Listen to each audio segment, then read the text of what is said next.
Bueno, buenos días a todos. Eh, Seguramente entró más gente al final, me olvidé de saludar a algunos, así que buenos días para todos. Empezamos la clase de hoy haciendo un repaso de lo visto en la clase del miércoles.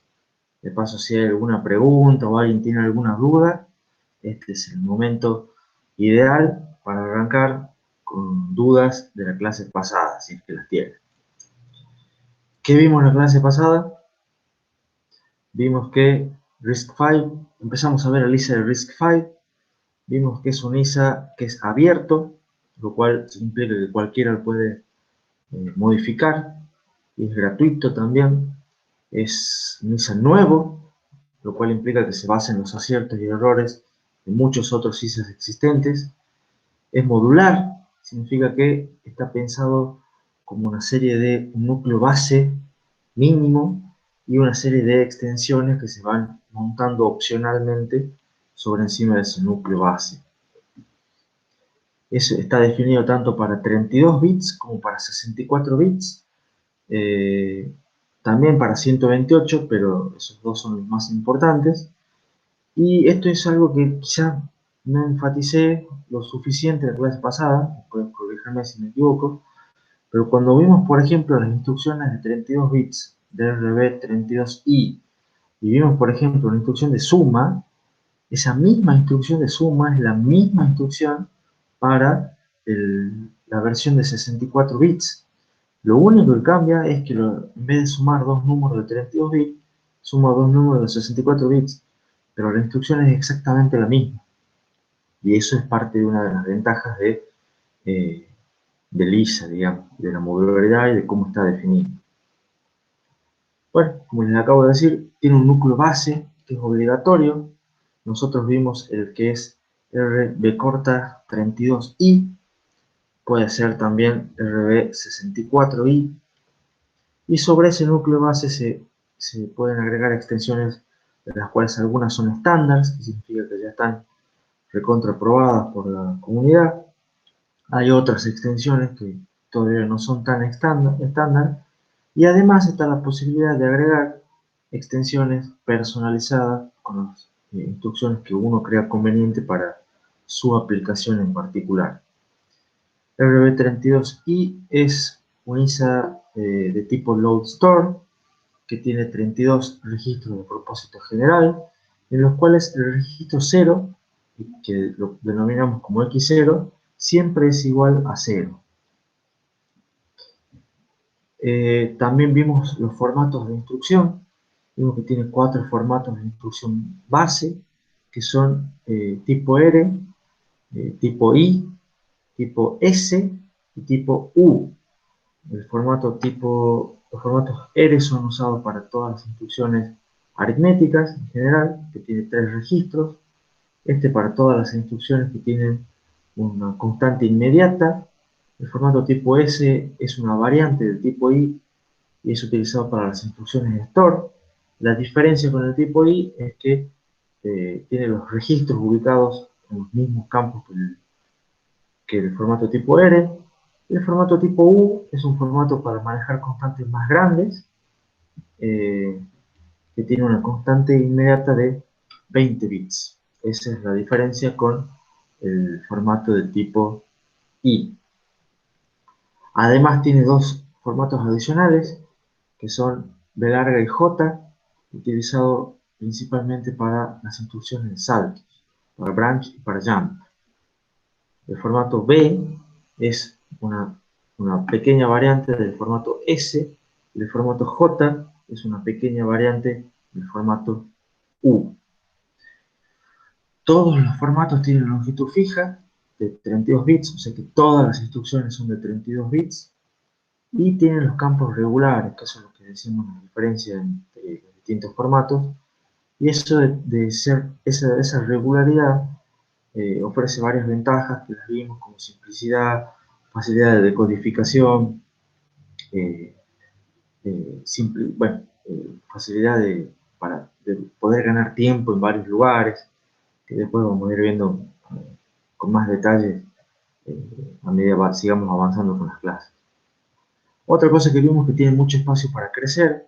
El opcode no es la definición estricta del código de operación que implica que el código de operación define unívocamente a cada instrucción, sino que acá el código de operación se usa como una definición de grupos de instrucciones y se utilizan los campos función como, digamos, extensión de ese código de operación, y en los formatos que tienen un campo función, lo que me define unívocamente a cada instrucción es la combinación de opcode más esos campos de función.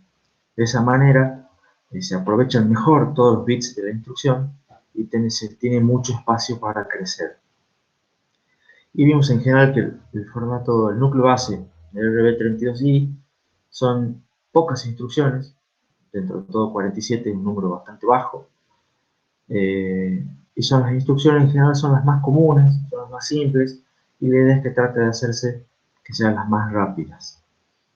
Siempre buscando optimizar el caso más común, y si no, se utilizarán dos instrucciones, como vimos por ejemplo para cargas de constantes más grandes, o para algunos otros casos saltos más lejos, o algunos otros casos similares.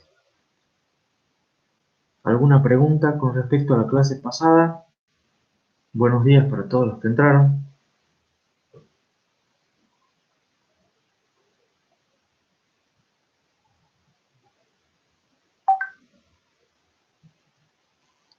Bueno, si no hay preguntas, sigamos nomás. ¿Se ve bien la presentación? ¿Está todo en orden?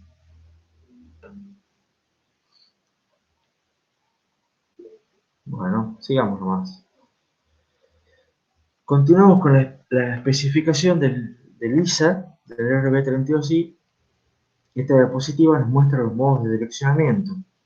Y una cosa buena que tiene este ISA de RISC-V es que implementa únicamente 4 modos de direccionamiento, que habíamos visto, les había comentado un poco en clase de diseño con ISA, que son los modos de direccionamiento más comunes. Por un lado, implementa el modo de direccionamiento inmediato para permitir que uno operando sea un inmediato. Y fíjense que en el formato tipo I está especificado la constante inmediata que vimos un poco en la clase pasada, y esa constante es la que me permite el modo de direccionamiento inmediato. O sea, todas las instrucciones de tipo I o de tipo U, o de tipo S, también que es una variante del I, son las que tienen constantes inmediatas y permiten el modo de direccionamiento inmediato. Se usa también el modo de direccionamiento por registros, y ese también son todos aquellos formatos de instrucción que tienen un registro. En este caso está puesto el formato tipo R. Todos los formatos de instrucción que tengan especificado un campo de registro, ese formato en realidad hace referencia al valor del registro. Entonces se utiliza el direccionamiento del registro, que es el segundo modo de direccionamiento más usado. Después, el tercer modo de direccionamiento es el modo de direccionamiento indexado, o lo que es el de base más desplazamiento, en los cuales se utiliza un registro como base, y eso se le suma un desplazamiento que está indicado en el campo inmediato. Entonces, con la suma del registro base más el desplazamiento que viene como inmediato, se hace la suma, y con eso se permite acceder a memoria. Este modo de direccionamiento para acceder a memoria es el utilizado por las instrucciones load y las instrucciones store. Las instrucciones load usan el formato tipo I, las instrucciones store usan el formato tipo S. Y después tenemos lo que es el direccionamiento relativo a PC, el utilizado para las instrucciones de salto, en los cuales también está la constante inmediata, que en este caso la constante inmediata se suma no a un registro cualquiera, sino al registro PC, y de esa manera se obtiene la dirección para saltar a memoria a buscar la próxima instrucción, o la instrucción que uno quiera, la instrucción de salto. Entonces, ¿qué nos muestra esta diapositiva? que también en una sola diapositiva puedo poner todos los modos de direccionamiento del RISC-V, algo que es complicado de hacer con otros ISA, como por ejemplo el ISA de ARM, el FAM2 de Cortex. ¿Alguna pregunta con respecto a los modos de direccionamiento?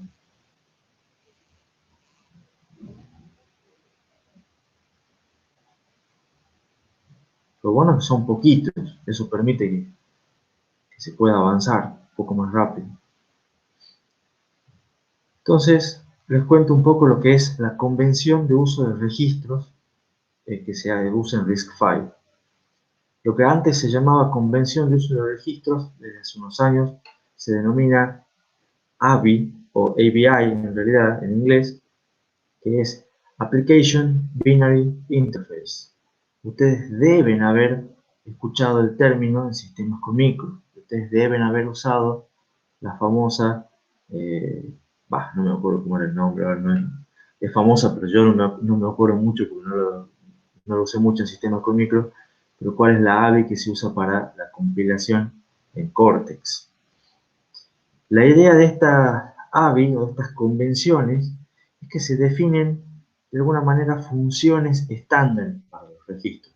O sea, los registros son 32 registros de propósito general, estrictamente 31 si se quiere, porque el registro 0 siempre vale 0, pero la idea es que se dice, bueno, normalmente se usa este registro número, qué sé yo, 17 para tal cosa. Y eso no es una obligación de usarlo con ese sentido, pero sí es una convención. ¿En qué sentido? Que si todo el mundo respeta la convención y usa ese registro con esa determinada función, se va a permitir la interoperabilidad entre los programas. O sea, un programa que yo escriba lo va a poder ejecutar y correr cualquiera y con cualquier compilador y todo lo demás. Eso no quita que yo pueda usar en mi programa los registros de cualquier modo, simplemente lo que voy a pedir es compatibilidad con el resto del mundo, pero lo voy a poder usar. ¿Se entiende la diferencia entre tener la disponibilidad del registro y que el registro sea una convención de uso y no una obligación de uso? Los ensambladores, en general todos los programas que se encargan de convertir el código en assembler a lenguaje máquina, aceptan tanto los nombres de la ABI, de esta convención de uso del registro, como también X0, X31 o cualquiera de los nombres que yo les veníamos mencionando hasta aquí. Lo importante es que esta convención también define que algunos registros deben ser preservados por el que llama a una subrutina. Y eso se llama el caller, o sea, el que invoca la subrutina. Y otros registros, establece la convención, que deben ser preservados por la subrutina que es llamada. O sea, cuando ustedes, esto implica que cuando ustedes, si alguno de los registros que vamos a ver tienen esta sentencia caller, significa que antes de llamar a la subrutina hay que guardar ese registro, porque la subrutina lo puede modificar. En cambio, si hay otros registros que dicen callee, digamos, significa que son registros que antes de llamar a la subrutina no deben ser preservados y eventualmente la subrutina, si los va a modificar, debería preservar su valor antes de modificarlo. ¿Se entiende la diferencia entre los que tienen que ser preservados antes y después del llamado a subrutina? Después vamos a ver. Bueno, Martín me pregunta si lo puedo repetir. Le decía que después vamos a ver igual cómo es la convención del llamado a subrutina, pero la idea es que algunos registros hay que guardarlos en algún lugar, en el stack o donde sea, antes de llamar a la subrutina. Van a ser los registros que se establece en la convención como, lo pueden ver que tienen puesto el nombre caller. Estos registros que dicen acá son registros que hay que guardarlos en el programa principal antes de llamar a la subrutina. Y estos registros son los que los debería guardar la subrutina si es que los va a modificar. O sea, no es cuestión que tiene que guardar cualquier registro. Si yo en mi subrutina voy a utilizar el registro X20, supongamos el X20, y ese registro X20 dice que debe ser preservado, entonces antes de modificarlo, lo guardo en la pila, como parte de mi subrutina. ¿Se entendió un poco mejor ahora? Si no, no se preocupen, lo vamos a ver un poquito cuando vean la diapositiva siguiente y cuando vean algunas diapositivas un poco más adelante. Esto es un poco de convención nomás. La idea es que los compiladores de RISC-V soportan varios AVI, o sea, no hay un único AVI, no hay una única interfaz, pero el que vamos a ver nosotros, el que les demostraré en la diapositiva siguiente, se lo conoce como ILP32 y quiere decir que todos los tipos de datos de C, de int, long y pointer, son de 32 bits. Y lo que es la convención de uso de registro es básicamente esta diapositiva. ¿Y a qué hace referencia la convención de uso de registro? Que ustedes tienen los 32 registros aquí, del X0 hasta el X31, y algunos reciben un nombre. Eso es todo, digamos. Por ejemplo, el registro 0, que sabemos que vale 0, se lo puede llamar como 0 así con Z. Entonces, ustedes en cualquier momento, o sea, cuando ustedes están escribiendo el código, pueden hacer referencia o a X0 o a 0. Lo pueden llamar de esta manera y los compiladores igual lo van a reconocer como el registro 0. Entonces, por ejemplo, el registro X2, que es el segundo, es un registro que se suele utilizar, según la convención, como stack pointer. Eso implica que si ustedes van a hacer manejo de la pila, todo el mundo que utiliza la pila va a utilizar como puntero de pila el registro X2 y no el X9. ¿Se entiende? Se va a usar el X2. Y ustedes en sus programas pueden, en vez de utilizar referenciarlo como X2, porque no se acuerdan cuál es el stack pointer, lo pueden referenciar como SP. ¿Se entiende la idea de la convención? Entonces ustedes pueden, en vez de manejar X0, X3, X7, pueden decir 0, SP, T2, por ejemplo, en vez de X7. Y lo que les decía de los que tienen que ser preservados, por ejemplo, este registro, el X1, es un registro que se llama, o se lo conoce como registro RA, es un registro que guarda las direcciones de retorno. Entonces, esta dirección de retorno, o sea, si todos nos ponemos de acuerdo que se va a usar el registro 1 para manejar la dirección de retorno de subrutinas por salto, lo que podemos hacer es que lo que tiene que pasar es que siempre antes de llamar a la subrutina se debe guardar la dirección de retorno. ¿Entiende? ¿Por qué? Porque si no después la subrutina no va a saber a dónde tiene que retornar. Entonces, antes de llamar a la subrutina, hay que guardar la dirección de retorno. Si yo voy a modificar en la subrutina alguno de estos valores, T0, T1, T2, antes de llamar a la subrutina, tengo que guardar estos registros temporales. ¿Se entiende la idea? En cambio, el stack pointer es un registro que no debo guardarlo antes de llamar a la subrutina, sino que la subrutina, si lo va a modificar, tiene que guardarlo esa subrutina. ¿Se entiende ahora un poquito mejor lo que es cuáles deben ser guardados antes y cuáles deben ser guardados en la subrutina? De todos modos, es una convención. No es que sea obligación. Bueno, me dice Martín que sí. ¿Alguno tiene alguna otra pregunta o algo con respecto a esta convención? Bueno, dice Franco también se entiende. Les cuento ahora lo que son las pseudo-instrucciones de RB32i. Las pseudo-instrucciones, como vimos, ya les comenté un poco la idea antes, son instrucciones que son accesibles para el programador. O sea que ustedes pueden escribir sus programas utilizando estas pseudo-instrucciones, pero que en realidad no son parte de Lisa. ¿Vamos? La idea es que o el objetivo de la serie de instrucciones es que facilite la lectura y la escritura de los programas y facilite a su vez la escritura y la lectura y la escritura de los compiladores.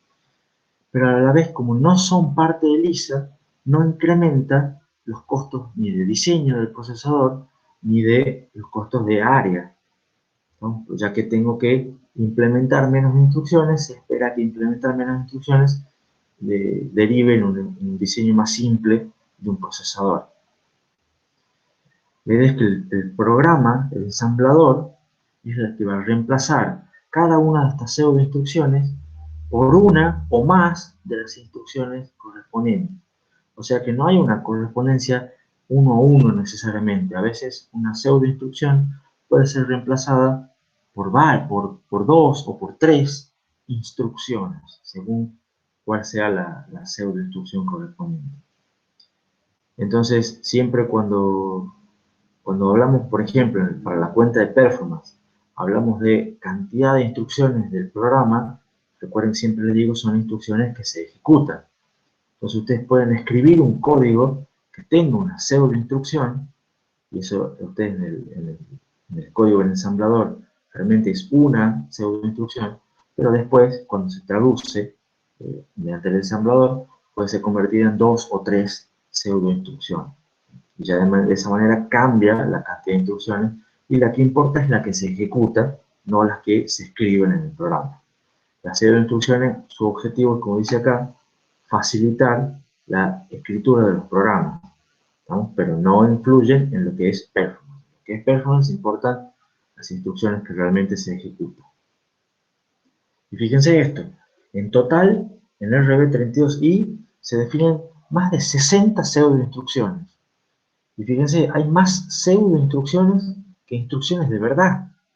¿Estamos? Eso es llamativo. Y eso implica que, o sea, tiene la ventaja que ustedes en total pueden programar con más de 100 instrucciones. O sea, el conjunto de entre instrucciones y pseudo instrucciones disponibles para el programador son más de 100. Entonces ustedes tienen facilidad o tienen la ventaja de que es flexible para poder escribir los programas que ustedes quieran. Sin embargo, las instrucciones son menos. De las que realmente se implementan son menos. Y eso se puede gracias a que la mayoría de las pseudo instrucciones son combinaciones ingeniosas de instrucciones normales. O sea, se las puede hacer como instrucciones, pero para evitarles la fatiga a los programadores, se utiliza las pseudo instrucciones. ¿Se entiende? Y la idea es que muchas de ellas usan el registro 0, el registro X0, como operando. Les muestro, por ejemplo, algunos ejemplos de pseudo instrucciones. No les voy a detallar todos los que están acá, sino algunos como para que ustedes vean la ventaja. Por ejemplo, está una pseudo instrucción que es NOP, que es ninguna operación, que es que la máquina no haga nada, ¿no? Y en vez de hacer una instrucción NOP que ocupe un código de operación específico, se puede hacer una instrucción, una pseudo instrucción NOP que sea un ADI, o sea, una suma inmediata, que guarde en X0 la suma de X0 más 0. Y obviamente esta instrucción, como tiene que escribir en X0, y X0 está cableado a memoria, esta instrucción no va a hacer nada. ¿Se entiende? Entonces, en vez de gastar, por decirlo así, códigos de operación con esta instrucción, la implementamos como una pseudo instrucción. Ustedes pueden escribir en sus programas NOP, y a la larga el ensamblador lo va a traducir y lo va a generar como esta instrucción. ¿Se entiende el ejemplo? Otro posible ejemplo de una pseudo instrucción es para una instrucción, para una negación, o sea, para encontrar el complemento 2 de un número. O sea, si yo tengo un 8 y lo quiero convertir en menos 8, puedo utilizar la instrucción de negación. Y la instrucción de negación en realidad la puedo implementar realmente como una resta de 0 menos el registro origen. Entonces, esta que me dice, guardame en este registro destino el negativo de este registro fuente, en realidad es una resta de 0 menos el registro fuente. Y eso me guarda el negativo en el registro destino. Veamos otro ejemplo. Ustedes dijimos muchas veces que se usa mucho el salto comparando con 0. Y en realidad, en las instrucciones que vimos, les conté un poco en la clase pasada, no hay un salto que compara con 0, sino hay un salto que compara, el salto compara si dos registros son iguales. Entonces, hay una pseudo instrucción de EQZ que me compara si un registro es igual a 0 y que en realidad se reemplaza por la instrucción de comparar dos registros iguales, de los cuales uno de los registros es 0.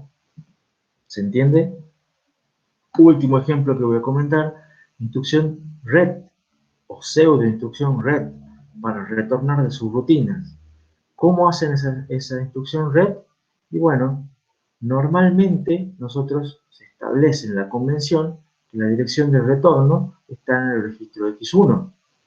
¿Se entiende? Entonces, una instrucción red utiliza la instrucción HAL-R, pero utilizando como registro de donde está la dirección de retorno X1 automáticamente. Entonces, si nosotros respetamos la convención del registro de que cuando saltamos a una subrutina se guarda la dirección de retorno en X1, después podemos utilizar red como pseudo instrucción para retornar de la subrutina que va a leer el valor de retorno del registro X1. ¿Se entiende más o menos la idea de estas pseudo instrucciones?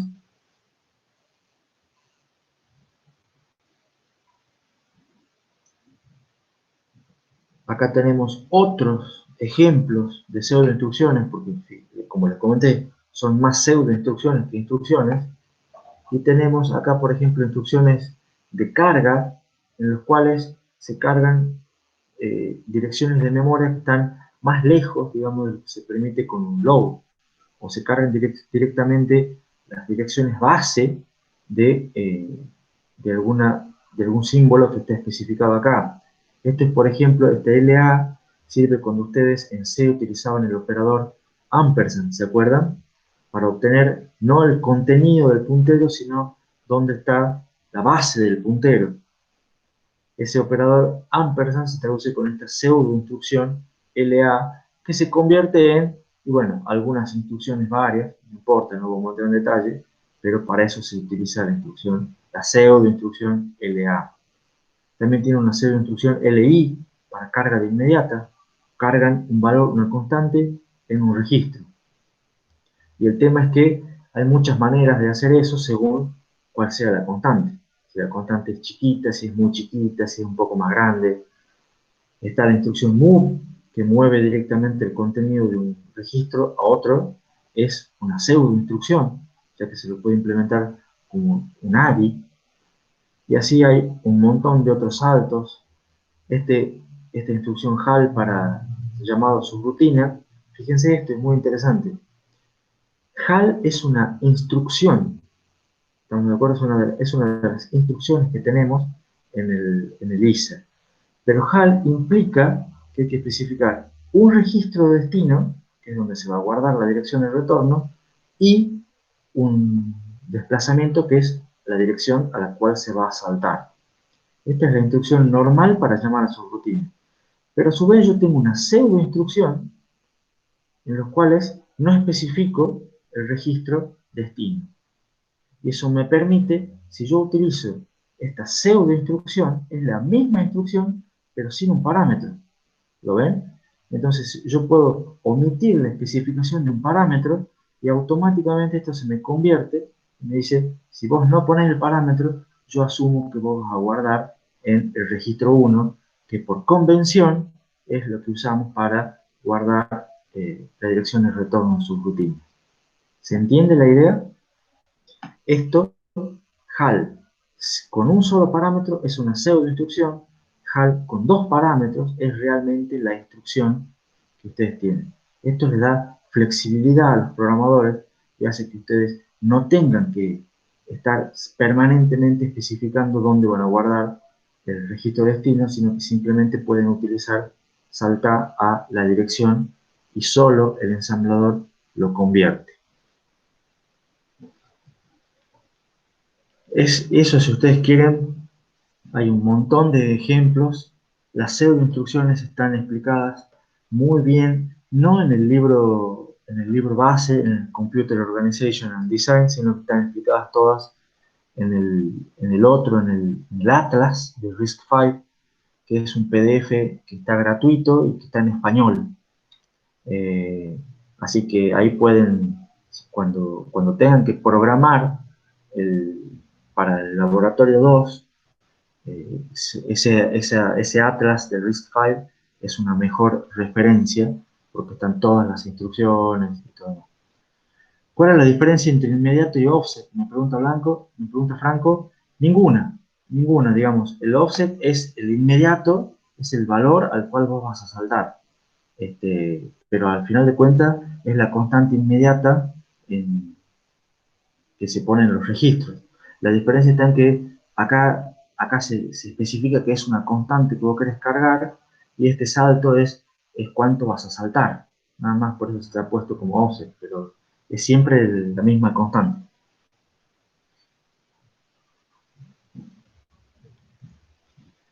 Después, otra cosa que se especifica en el ISA, esto va dentro ya de las generalidades, digamos, del ISA, es cómo se hace uso de la memoria. Y yo les comenté al principio que todas las direcciones de memoria son direcciones de 32 bits.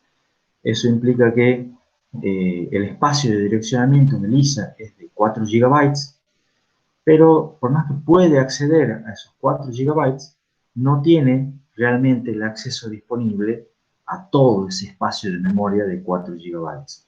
¿Por qué? Porque se suele segmentar el uso de la memoria en distintos sectores. Normalmente se tiene un primer bloque, que es el que está acá abajo, con las direcciones más bajas de memoria. Acá está dibujada la memoria desde las direcciones más altas hasta las direcciones más bajas. El primer bloque de memoria, que es el mapa de memoria, normalmente está reservado para uso del sistema operativo. O sea, sí se permite el acceso a ese bloque, pero solamente por instrucciones privilegiadas. El código del programa de usuario normalmente arranca a partir de la dirección 0001, 0000 y va hasta esta dirección de acá, 1000 y todos los demás ceros. Se suele decir que todos los códigos de usuario tienen reservado ese espacio de direcciones. Los datos estáticos, ¿saben qué son los datos estáticos de un programa? Pregunta por la duda.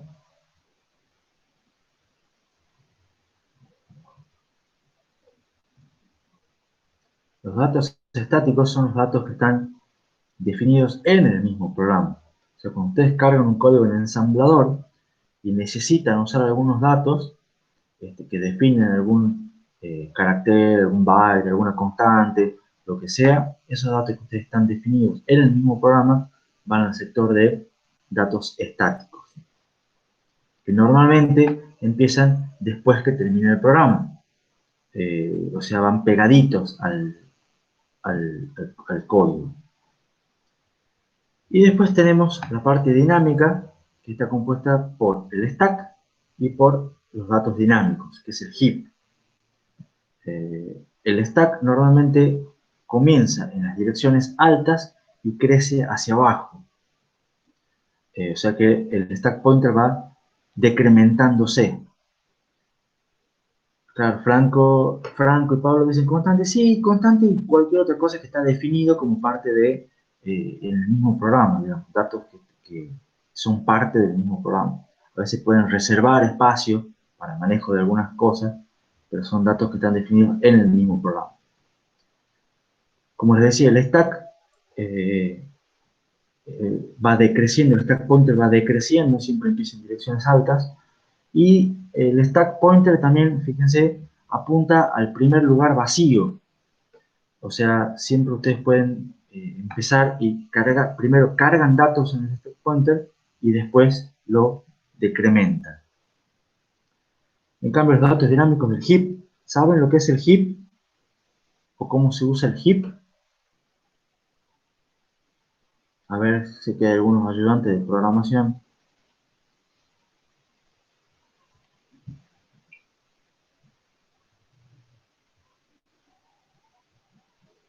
Todos miran hacia otro lado.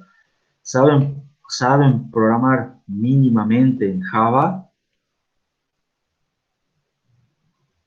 Franco dice que si el heap se usa para crear y usar variables locales en subrutinas. Eh, sí, puede ser, pero no es ese el uso exactamente del heap. Martín dice que él sabe programar algo en Java. Y le voy a decir un ejemplo simple. ¿Todos saben cómo se instancia un objeto en Java?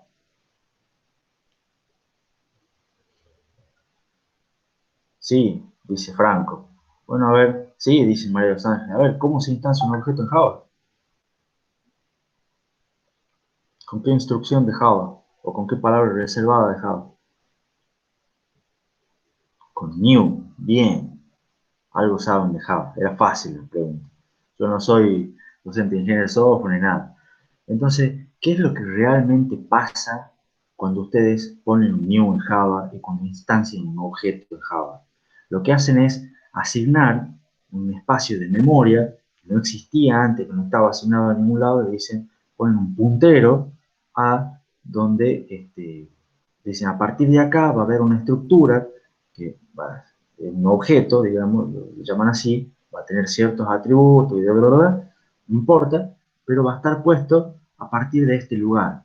¿Y qué lugar es ese? Ese lugar son los datos dinámicos, ese lugar es el heap, porque es un dato que no está manejado en el stack y es un dato que va creciendo dinámicamente a medida que ustedes van instanciando objetos. Entonces, eso es lo que yo denomino datos dinámicos y que empiezan a crecer después de los datos estáticos y crecen hacia el stack. ¿No? Normalmente este tamaño de acá es enorme, entonces ustedes nunca generan tantos datos para acá para que el stack y los datos dinámicos se choquen, pero eventualmente deberían, o alguien en algún momento tiene que hacer un control de que estos punteros no se crucen, porque si no van a perder los datos. Y así como se instancian datos dinámicos en Java con el operador new, es lo mismo, alguno sabe C, o alguno se acuerda algo que ha visto C en algún momento. En C se hace con la instrucción malloc, malloc, memory allocation. Ustedes capaz vieron la instrucción de C malloc, entonces es la misma idea. ¿Estamos? Me pregunta Pablo si tiene algo que ver que cuando se deja de apuntar eso es borrado. Exactamente. Cuando en Java en particular, digamos, está el garbage collector, que cada tanto busca cuáles punteros ya no se usan más y va achicando el espacio dinámico de datos que es este.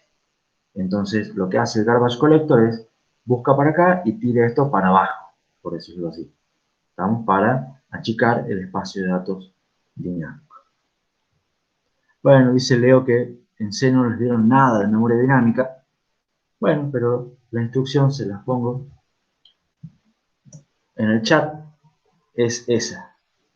Memory allocation es cómo se reservan datos dinámicos en C.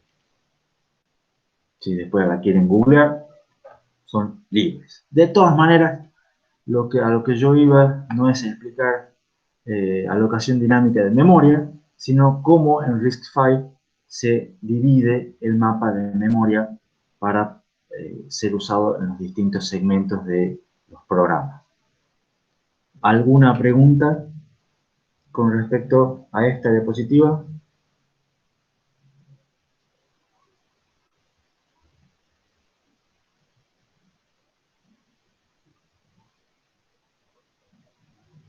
Bueno, vamos, ¿todo bien? Ahora les cuento un poco cómo es la convención para el llamado a subrutinas. No voy a entrar mucho en llamados a subrutinas porque supongo que ustedes ya saben llamados a subrutinas. Simplemente les voy a contar cómo es el llamado a subrutinas en RISC-V. Y la idea es que se cumplan 6 pasos que son genéricos. Ustedes más o menos en sistemas comunicadores estoy seguro que los vieron en los mismos pasos, con otro nombre, otras instrucciones, pero los pasos son más o menos los mismos. ¿Qué es lo que hay que hacer cuando yo quiero llamar a una subrutina? Primero, poner los argumentos en algún lugar donde la subrutina pueda acceder. O sea, si yo sé que mi subrutina requiere 3 datos para poder operar, bueno, ponerle esos datos en algún lugar donde la subrutina después lo pueda tomar. Pueden ser registros, pueden ser en el stack, donde ustedes quieran, pero siempre lo primero que hay que hacer es poner en algún lado los datos que vaya a utilizar la subrutina. Después, cuando ya puse los argumentos de la subrutina, lo que tengo que hacer es llamar a la subrutina. ¿Cómo se salta la subrutina en RISC-V? Utilizando la instrucción jump and link. Jump and link me salta un destino, pero me guarda, de ahí viene la L del link, me guarda digamos, el valor del próximo PC en un registro, que en este caso se utiliza por convención el registro 1, que es el registro de dirección de retorno. Entonces, con esta dirección HAL RA destino, yo salto a destino, que es mi subrutina, y me guarda la dirección de retorno en el registro RA. El siguiente paso es, ya estamos en la subrutina debe reservar espacio de memoria que va a utilizar, que va a requerir ella misma. O sea, ella sabe qué es lo que va a guardar, entonces acá tengo que guardar los registros que yo quiera que vaya a modificar la subrutina, siempre los guardo en la pila, decrementando stack pointer, y si la subrutina va a permitir anidadas o va a permitir que se llamen a subrutinas, tengo que guardar RA por si viene alguna interrupción o alguna otra cosa. ¿Estamos? Después la subrutina tiene que hacer lo que sea que la subrutina haga. Eventualmente después, cuando la subrutina termine, tiene que poner su resultado en algún lugar que sea accesible al programa principal o al que la llamó y empezar a restaurar los registros que haya guardado aquí en este paso, ¿no? Y después retornar el control al punto de origen, que suele ser el programa principal. Para eso se utiliza la instrucción RET, que es una pseudo instrucción en realidad que vimos recién. Y esos son los pasos comunes para el llamado a subrutinas. ¿Alguna pregunta?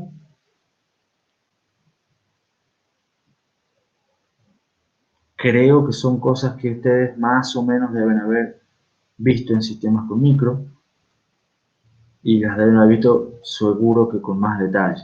Normalmente estos pasos de reservar el espacio de memoria y recuperar los registros, eso bueno, depende de la subrutina. Si una subrutina modifica muchos datos, esto se hace grande, y si una subrutina es una subrutina muy sencilla, muy chiquita, que hace 2 cosas, capaz que no haga falta guardar nada en la pila, entonces se omiten, digamos, este paso y este paso. Los pasos 3 y paso 5, digamos. Todo depende de cuál sea la tarea que realice esa subrutina y cuáles registros modifica.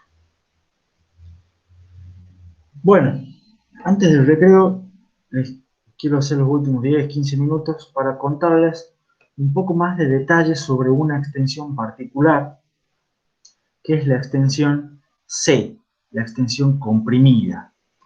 Porque la extensión C tiene ciertas particularidades distintas de las otras extensiones en cuestiones no de funcionalidad, sino justamente de diseño de ISA y de características que me sirven a mí como arquitectura de computadoras y no como programación.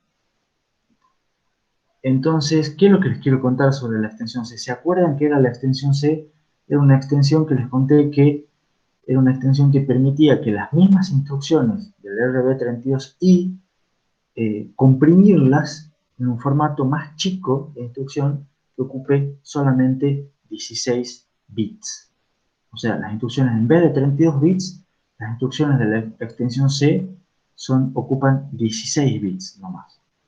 ¿Cómo hacen? Bueno, es parte de lo que les quiero contar rápidamente. Primero, un detalle. No es que son instrucciones nuevas, son las mismas instrucciones de RB32I, ¿estamos? Pero que se mapean a una versión equivalente de 16 bits. O sea, uno en el manual, digamos, del programador van a figurar como un nombre distinto, pero en realidad es porque tienen un formato distinto y todo demás, pero son las mismas instrucciones. O sea, cada instrucción que nosotros vimos en la tablita de instrucciones de RB32I va a tener una instrucción equivalente en RB32C. Y la idea es que el mapeo es 1 a 1. O sea, siempre cada instrucción comprimida tiene una instrucción equivalente. Digamos, no es que agrega instrucciones. O sea, son las mismas. Si ustedes hacían una suma antes, va a estar la suma en versión comprimida. Y para poder comprimirse, por ejemplo, no accede a los 30, o sea, por más que Lisa define los 32 registros, pero estas instrucciones de la extensión comprimida solamente pueden acceder a 10 de los 32 registros. O sea, no manejan todos, manejan solamente 10 registros, los más populares. Y otro truco que hacen es sobreescriben un operando. O sea, ahí no permiten, por ejemplo, las instrucciones aritméticas manejar 3 operandos, sino que se permite que, o sea, se hace que uno de los operandos sea a su vez fuente y destino. También usan constantes más pequeñas. Por ejemplo, en las instrucciones de formato tipo I, que podríamos especificar constantes de 12 bits, acá las constantes son más chicas, más constantes más pequeñas. Obviamente, para hacer todo eso, tiene que definir nuevos formatos de instrucción. Pero no se preocupen, para tranquilidad de ustedes, no vamos a entrar en detalle en esos formatos de instrucción. Y si es un detalle que creo que vale la pena mencionar, si se acuerdan, en RB32I, los opcodes, digamos, todos tenían los bits más significativos. ¿En qué valores? Eran iguales a 1, 1. La idea es que en esta extensión C, los opcodes tienen los bits menos significativos distintos de 1, 1. O sea que yo sé que si me llega una instrucción y su opcode es 1, 1, yo sé que es RB32I. Y si es distinto de 1, 1, yo sé que va a ser una, van a ser instrucciones de RB32C. ¿Cuál es la idea clave de toda la idea de la extensión comprimida? Que el programador escriba las instrucciones normales. O sea, si ustedes tienen que poner una suma o un load, pongan la suma común y el load que ustedes están acostumbrados. No haya ningún tipo de variante para ustedes. Y que sea el ensamblador o eventualmente el enlazador el que se encargue de elegir la versión comprimida cuando sea posible. O sea, ustedes escriben sus instrucciones normales. Ustedes trabajan como si todas las instrucciones fueran de 32 bits. Pero si ustedes utilizan los registros más populares, por ejemplo, y usan constantes pequeñas para hacer las cosas, entonces automáticamente el ensamblador puede, en vez de utilizar una instrucción normal, utilizar la versión comprimida de la instrucción. Y ustedes ni se van a dar cuenta. ¿Y qué ganan con eso? Que eventualmente el código es un poco más pequeño, ¿no? Y van a ganar tamaño del programa. Esta extensión C también es válida para la versión de 64 bits. O sea, no solamente es una versión comprimida de lo que es 32 bits, sino que también la extensión C permite comprimir las instrucciones de 64 bits en instrucciones de 16 bits.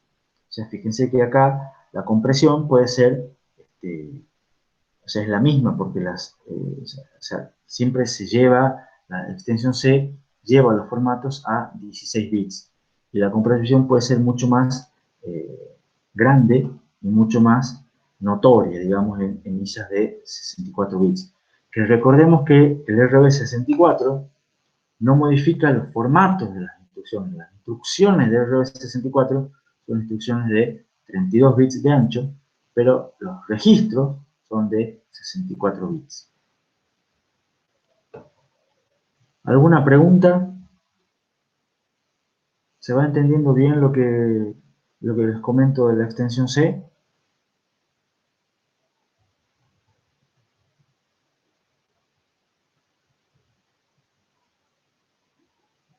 ¿Hay alguien despierto?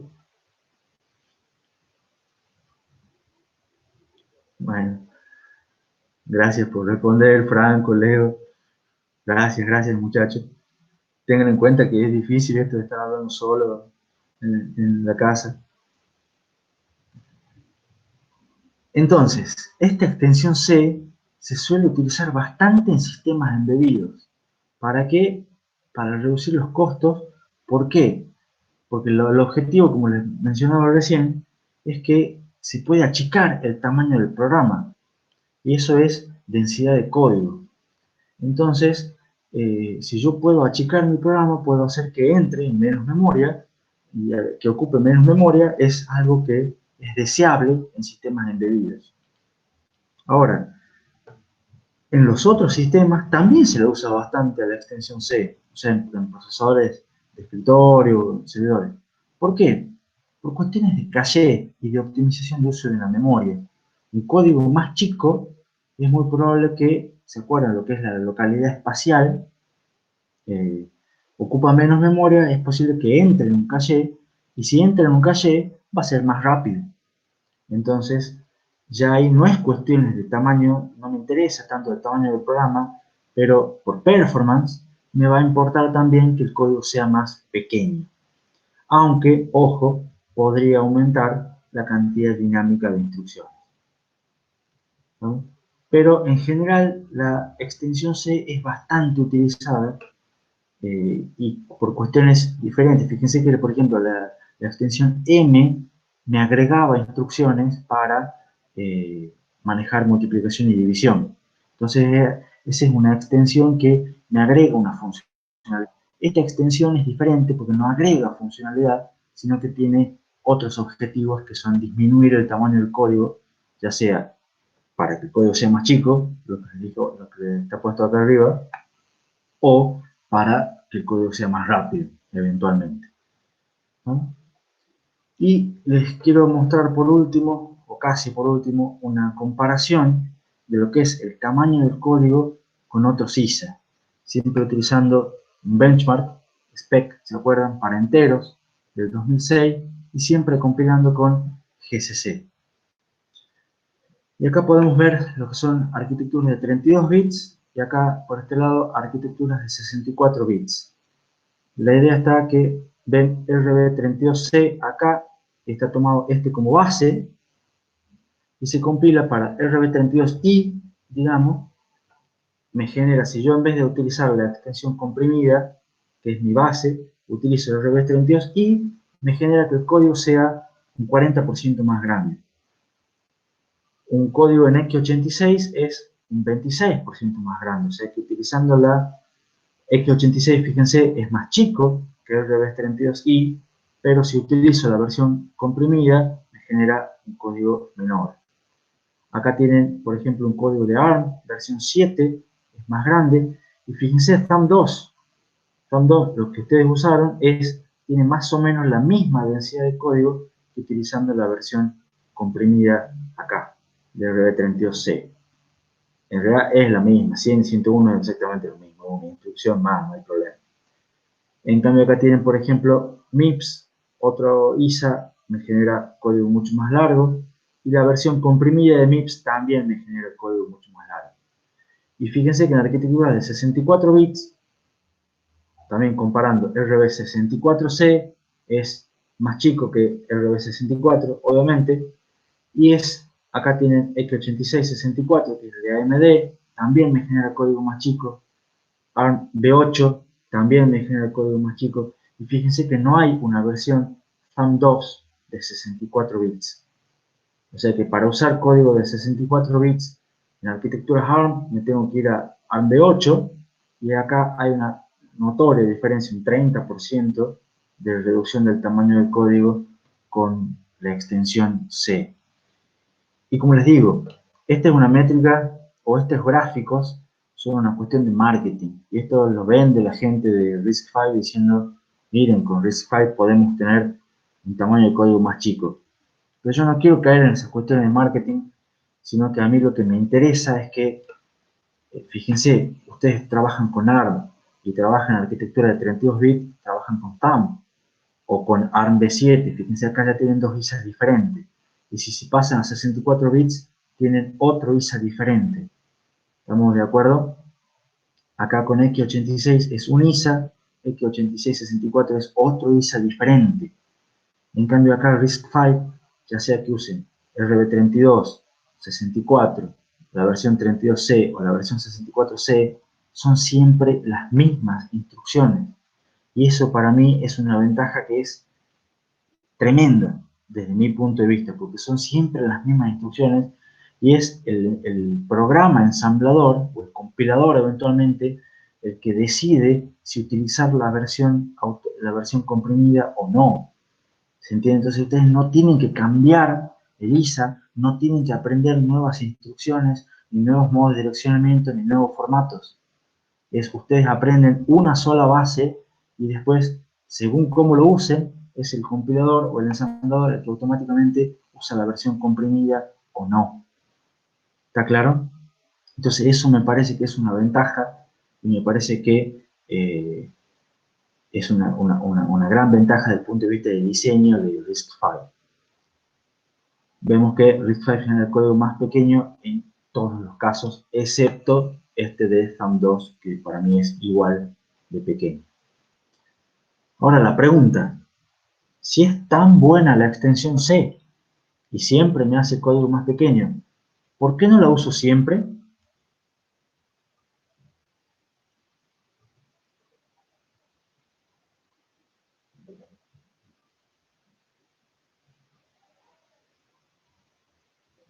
A ver si alguno... Y Franco dice que no en todos los casos generaría menos código. Y bueno, esa diapositiva que estás viendo ahí te dice que en general, está bien, para un programa, para un benchmark, pero en general ese tipo de comportamiento es bastante probable que se reproduzca en otros tipos de benchmark. O sea que en general con otros tipos de programas sí va a generar también menor código. No lo puedo garantizar, pero yo creo que sí es probable que sí genere menor código con la extensión C. No es ese el motivo por el cual no se lo usa siempre. Lucas me plantea de por qué no me permite usar todos los registros y sobrescribe algunos operandos. No es ese tampoco. ¿Por qué? Porque a la larga la equivalencia, acordate que es 1 a 1. Entonces vos escribís normal y después si el ensamblador lo puede reemplazar, te lo va a reemplazar. Y si no lo puede reemplazar, no te lo reemplaza, pero vos escribís normal todas tus instrucciones. O sea, el programador casi que ni se da cuenta cuando utiliza la extensión C. El problema es que no se la usa siempre, depende del uso, como planteaba Franco, pero no de los casos de programa. A ver, dice Pablo, puede que aún con menos instrucciones es más lento. No son menos instrucciones, empecemos, son instrucciones más chicas. Y sí, puede hacerse que en algunos casos sea más lento. ¿Y en qué casos es más lento? Imagínense que a veces en ciertos tipos de aplicaciones, ciertos tipos de programas de uso de ciertos computadores, por ejemplo, pienso en las supercomputadoras estas que ahora están de moda del top 500. Quizás a esas realmente no les importa que el programa sea un poquito más chico. El programa sea lo más rápido posible. Y para hacer un procesador lo más rápido posible, realmente no me interesa que el ensamblador me convierta o que yo tenga dos instrucciones. No quiero, yo quiero simplemente performance, performance y performance. Y quiero hacer un diseño que sea lo más rápido posible en cuestión a performance y quiero aumentar la frecuencia del reloj lo máximo posible, y realmente la densidad de código no es una métrica que me interese. Entonces, en ese tipo de diseño, capaz que si yo busco un procesador muy complejo, muy avanzado, con ciertas características que no me interese la densidad de código, entonces no uso la extensión C. Y por eso RISC-V lo maneja como una extensión y no como algo obligatorio. Y esa es parte de la modularidad del diseño. En muchos casos es muy buena y muy útil la extensión C. Pero si vos no la querés poner, no la pongas. Y si vos tenés tu motivo por el cual no te resulta útil la extensión C, sos totalmente libre de no usarla.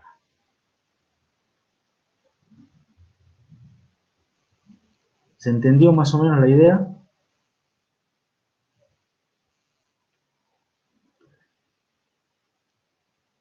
Lucas plantea en el chat que se usa cuando estás corto de memoria en embebidos. Sí, en embebidos se la suele usar.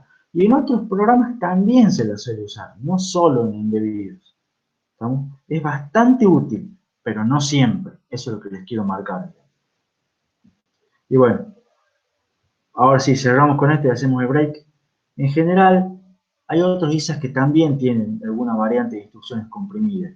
Y la idea siempre es la misma: proveer un formato de instrucción alternativo para una misma funcionalidad. Y para eso hay que quitar bits. Entonces, ¿cómo podemos hacer para ahorrarnos bits? Usamos uno de los operandos como fuente y destino, o hacemos que uno de los operandos sea implícito, o limitamos la cantidad posible de registros, o limitamos la cantidad posible de modos de direccionamiento, o usamos constantes más pequeñas. Siempre de algún modo la idea es achicar bits. Entonces, si yo en el parcial les pregunto, por ejemplo, diseñe una variante del RB32i en el cual las instrucciones tengan solamente 24 bits de formato fijo de 24 bits. Y ustedes tienen que achicar bits, es de alguna de estas opciones, es lo que van a tener que hacer para achicar bits. ¿Está claro? Y la idea siempre es respetar el mapeo 1 a 1, porque si no se respeta el mapeo 1 a 1, ya empezamos y ya es otro ISA, y ya no es una extensión, y ya se complica la cosa. Entonces siempre la idea es respetar el mapeo de 1 a 1 con la base. Y ahora sí, son las 9:05, hacemos un recreo, 10 minutitos, y arrancamos de vuelta 9:15. ¿Les parece? Calculo que nadie va a decir, no, no, profesor, sigamos, sigamos, sigamos. Vayan al baño si tienen ganas, vayan a hacerse un café si tienen ganas, una tostada, y nos vemos en 10 minutitos. Si alguno quiere hacer preguntas, acá también voy a estar. Un Fernecito plantea algo porque es viernes, cada uno con los gustos que quiera, digamos, no hay ningún problema. Justo llega Erika. Hola Erika, buen día. Llegaste para el recreo.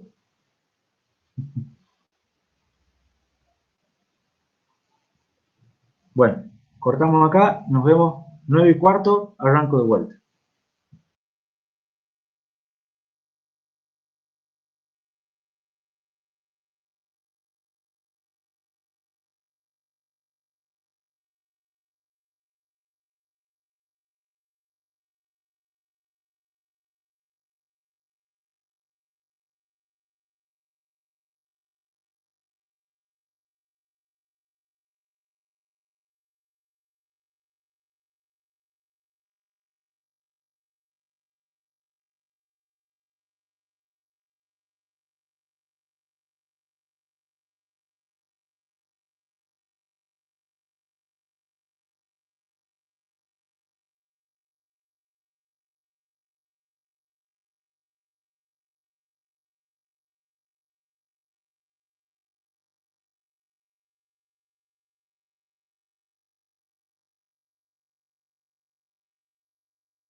Bueno, yo estoy de vuelta, por si alguno quiere o tiene alguna pregunta.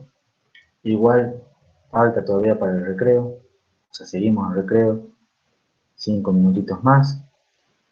Pero si alguno tiene alguna pregunta, alguna duda, o quiere consultar algo, estoy disponible.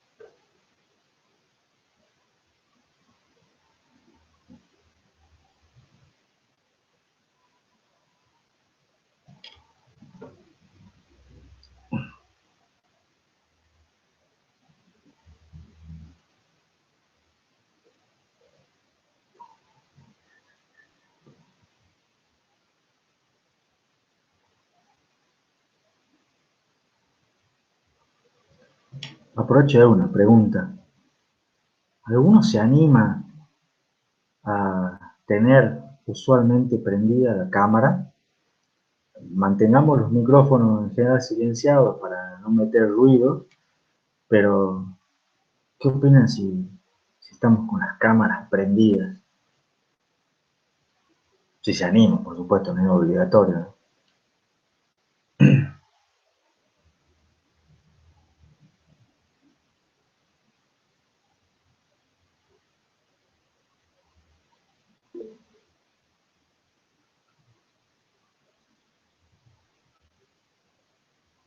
En realidad no es cuestión de enfocar un Funko Pop, eh, o bueno, pueden enfocar que quieran. La idea es que realmente, a ver, no quiero que salga el meme de la lagrimita ni nada, pero pues qué sé yo, estaría bueno, ustedes más o menos me conocen mi carita, mi fotito, pero no les conozco la cara yo a la mayoría de ustedes, entonces quizá algunos se han ido poniendo una foto de perfil más decente, pero otros no. Entonces, algunos no es que no tengan fotos decentes, sino que no tienen fotos, pero qué sé yo, en una de esas para ir conociéndonos, quién sabe hasta cuánto puede durar la cuarentena. ¿Sí? Ah, está María del Ángel, por ejemplo. Después eventualmente me los voy a cruzar en la facultad, entonces me decía, hola profe, y yo decía, pero ¿quién sos vos? No, sí, yo hice arquitectura con usted en el año 2020, en la cuarentena. Ah, mira vos, no me acordaba. Entonces es más por una cuestión de chusma social, pero por lo menos para que nos veamos. Y también, por más que el chat funciona, si alguno eventualmente quiere prender el micrófono y hacer una pregunta, no hay problema, ¿no? O sea, el tema es normalmente los tengamos apagados. Eso sí, pero si uno dice, che, prende el micrófono y dice, profe, quiero hacer una pregunta, está permitido, no hay problema. Igual el chat, como insisto, funciona.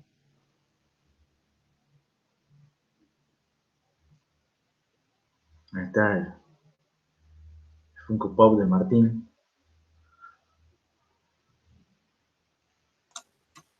Más que nada una cuestión de que estoy seguro que la mayoría estamos impresentables, que es más o menos mi caso. No sé, habla por vos, Martín. Yo estoy presentable. Eh, De pantuflas, eso sí debo reconocer, estoy con las pantuflas, me puse zapatillas, pero estoy con el jean, con el chomba, estoy presentable. Nada, en el caso mío, por lo menos, estoy con la campera de la promo. Sí, Porque, igual, por las dudas, no entremos en detalle, lo dejemos ahí nomás. no, o sea, es levantarse, desayunar y venir directamente para acá. Pero, por ejemplo, tengo una compañera que es de la UTN y nos dice que la profesora, o sea, le dan las clases virtuales, como desde siempre. Y una de las profesoras que tiene, les pide sí o sí que cuando va pasando asistencia, digamos, va diciendo cada uno de los nombres, que activen el micrófono y que activen la cámara para decir presente. Que estén así, son 200 alumnos básicamente en la clase y están uno por uno haciendo eso. Y bueno, sí, yo no tomo asistencia, tampoco los quiero, tampoco es nada, es solamente para que nos conozcamos un poco más, ¿eh? Pero bueno, retomamos la clase. Ya hemos pasado un minuto de las 9:15 y tenemos un cacho por ver. Espero a ver si llegamos. Bueno, la idea de hoy es terminar el tema 6. Vamos a hacer todo lo posible. Si eventualmente no llegamos, van a quedar 3 diapositivas. La idea es el lunes empezar con el tema 7. El miércoles seguramente seguiremos con el tema 7. Y recuerden, el miércoles van a tener práctico a las 13, donde va a ser la evaluación del práctico 3, que ya está subido, que corresponde a los temas 4 y 5, y eventualmente el miércoles se publicará el enunciado de la guía del laboratorio 1, que trata sobre lo que estamos viendo, que es la programación en el lenguaje ensamblador de Lisa del RISC-V. ¿Alguna pregunta relativa al cronograma? Bueno, entonces, esto es un pequeño repaso de lo que vimos hasta acá y en realidad, de lo que es el resumen de diseño de Lisa, del tema anterior. La idea es que se buscaba diseñar un ISA eficiente en el sentido de performance, con formatos de instrucción de longitud fija, con registro de propósito general y un ISA de tipo load store. Vimos que un registro de cableado cero ayuda a una mejor eficiencia porque la constante cero es muy utilizada. La idea es tratar de soportar los tipos de datos más comunes, hacer pocas instrucciones rápidas y simples, pocos modos de direccionamiento, los más usados, que en general no conviene usar flags si se busca performance, y la métrica más importante para comparar esa era performance, pero tener en cuenta otras métricas según el caso, como por ejemplo tamaño del código, y tener siempre presente los principios de diseño. Eso es un repaso de lo que vimos como, qué es lo que, del final del tema 5, de diseño de ISA. Y si ustedes, ahora que ya vimos una clase y media del ISA del RISC-V, lo ponen en perspectiva, van a ver que el ISA del RISC-V cumple con todos los criterios que nosotros dijimos de cómo debería ser un diseño de un ISA eficiente en el sentido de performance. Y ustedes dicen, bueno, profe, pero podrían decir, usted es tramposo, usted ya sabía que le iba a dar así en el tema 6 y por eso ha puesto esa conclusión en el tema 5. Y sí, es verdad. No, perdón, no, digo que en realidad no es así, digamos. La idea es, se parte de cuáles son los objetivos que yo quiero tener y con esos objetivos se diseñó RISC-V para que cumpla realmente con esos objetivos. Y ese es parte del diseño. Si ustedes empiezan a hacer cualquier diseño sabiendo bien a dónde quieren llegar y de vuelta, como una ventaja del RISC-V, basándose en los aciertos y los errores de mucha otra gente que viene haciendo esto desde hace muchos otros años, pueden lograr un ISA que cumple realmente con un buen diseño de ISA. Y para mostrarles ahora otro diseño de ISA, necesito empezar a hablar un poco de lo que es la evolución histórica del ISA x86. Entonces, en los próximos minutos les voy a contar un poco de lo que es el ISA x86, pero es necesario, en vez de hablar de eficiencia, hablar de historia. Todo comienza allá lejos, hace tiempo, érase una vez, el año 1974, donde surgió el primer procesador de 8 bits de Intel, que se lo conoce como el procesador 8080. Es un procesador de una máquina, un ISA basado en un acumulador. ¿Se acuerdan que vimos que tenía uno operando? Y tenía 3 pares de registros índices. No tenía nada más que esos registros, un acumulador y 3 registros más. En el año 78, un par de años después, surgió el 8086, que era lo mismo que el 8080, pero extendido a 16 bits. Y acá es cuando se empieza a manejar el concepto de sys, un set de instrucciones complejo. Se empiezan a agregar instrucciones. Acá tenía unas cuantas, este tenía poquitas instrucciones, y acá dicen, no, necesitamos más funcionalidades, agreguemos más instrucciones. En el 1980 sale el procesador 8087, que es en realidad un coprocesador de punto flotante. Toda la parte de punto flotante iba afuera, iba en otro procesador, no iba dentro del mismo procesador. Y por supuesto, ese procesador de punto flotante únicamente tenía sus propias instrucciones de punto flotante. Si uno ahí en esa época quería trabajar con Intel y con punto flotante, tenía que comprar dos procesadores. Después surgió el procesador 8286, en los cuales ya empiezan a notar un problema de este. ¿Y cuál es el problema? Che, nos estamos quedando cortos con el direccionamiento a memoria. Entonces solamente amplían la cantidad de direcciones de memoria, y las direcciones de memoria pasan a ser de 24 bits. El procesador internamente seguía siendo de 16 bits. Y un par de años después dicen, che, nos estamos quedando realmente cortos con las direcciones de memoria. Hagamos una cosa, hagamos las direcciones de memoria y todos los demás, todos los caminos internos de 32 bits. Y surge el primer procesador de 32 bits, que es el 8386. Y la arquitectura ya se la conoce formalmente como arquitectura de Intel IA32. Esto es Intel Architecture 32. Y por supuesto, ahora que tenían 32 bits, los tipos agregan más instrucciones, más modos de direccionamiento, más cuestiones de memoria para el manejo de la memoria, y lo empiezan a hacer cada vez más complicado. Jonas me pregunta en chat si todos esos los hizo Intel. Todos esos los hizo Intel. Todo eso es, hasta ahora, hasta aquí, mérito propio de Intel. Había otra gente que hacía otros procesadores, pero todos estos son de Intel. Y después, un par de años después, sale el 8486, donde empiezan a agregar pipeline, empiezan a agregar, por ejemplo, este es el primer procesador que tenía ya la unidad de puntos flotantes ya integrada dentro del procesador. Fíjense, pasaron casi 10 años desde que se pudo hacer que esto, meterlo dentro del procesador. El primer procesador que tenía caché, también. Entonces, en este año empieza a surgir estos procesadores y además empiezan a surgir en ese momento Intel hace como empieza a tener mucho éxito, digamos que de algún modo abre su ISA y de esa manera empiezan a surgir competidores, de los cuales hoy en día el único que sobrevive es AMD, y es un gran competidor en cierto aspecto. ¿Qué más? Siguen pasando los años, en el 93 sale Pentium, la arquitectura Pentium, que ya extienden el camino de datos a 64 bits, es un procesador súper escalar, después vamos a ver, ya, o sea, no es solamente pipelining, sino tienen varias cosas más complicadas, y empiezan a agregar instrucciones multimedia, lo que era en su momento, para manejo pues ya empiezan a salir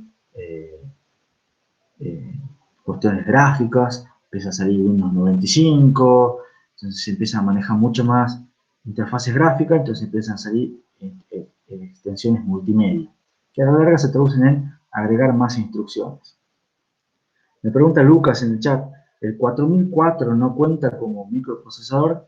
Y no sé, podría contar o no, pero realmente como para mí, por lo menos en la historia de los microprocesadores, arrancan con los de 8 bits. Hay cosas anteriores, como el 4004 y demás, pero bueno, lo más popular, si queremos la parte popular y masiva, arrancan con los micros de 8 bits. Eso seguro, ¿no?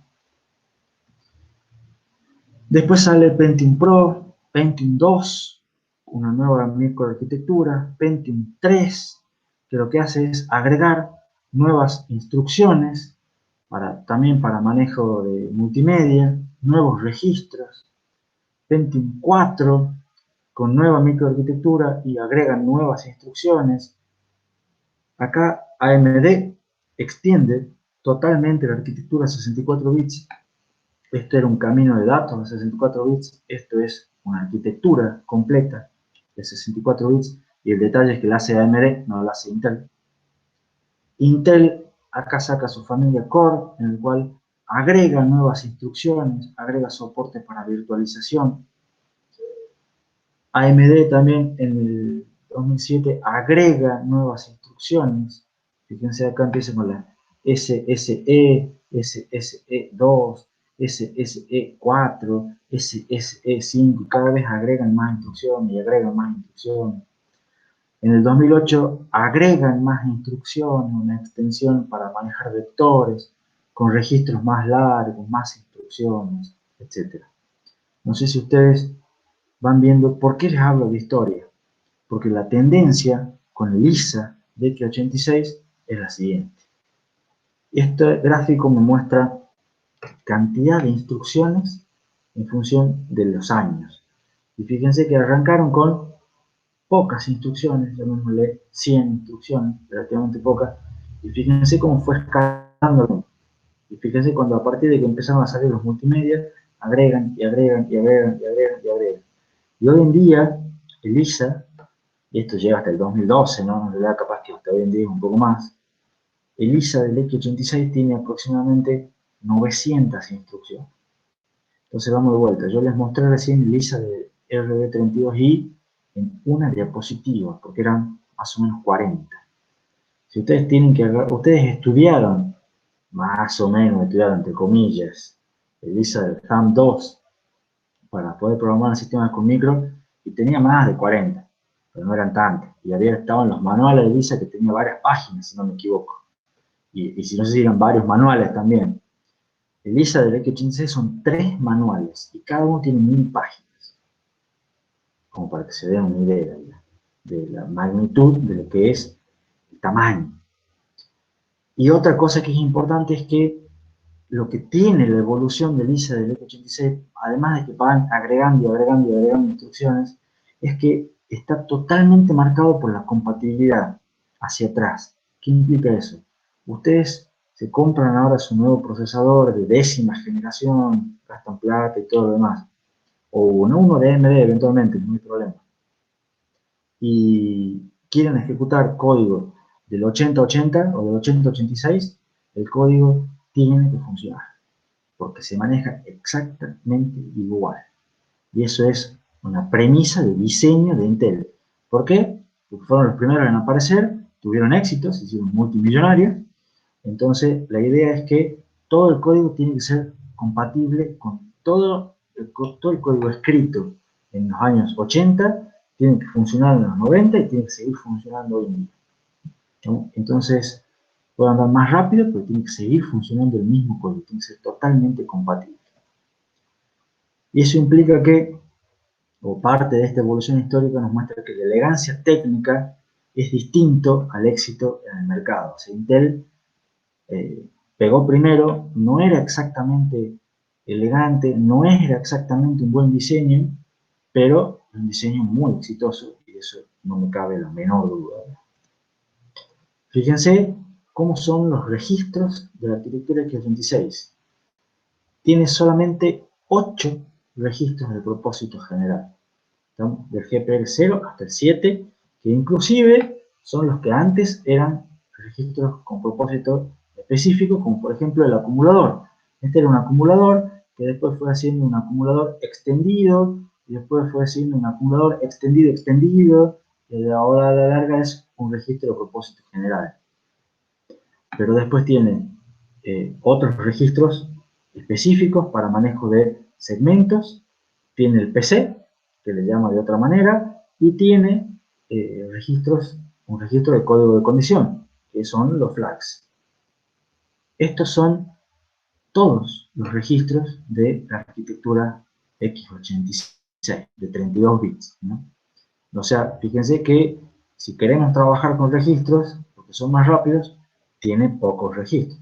¿Pero por qué tiene pocos registros? Porque inicialmente tenía uno, le fueron agregando dos, le fueron agregando dos más, entonces fue creciendo, es una cuestión incremental. Para ver los modos de direccionamiento, les cuento un poco. El ISA de x86 es un ISA de 2 operandos.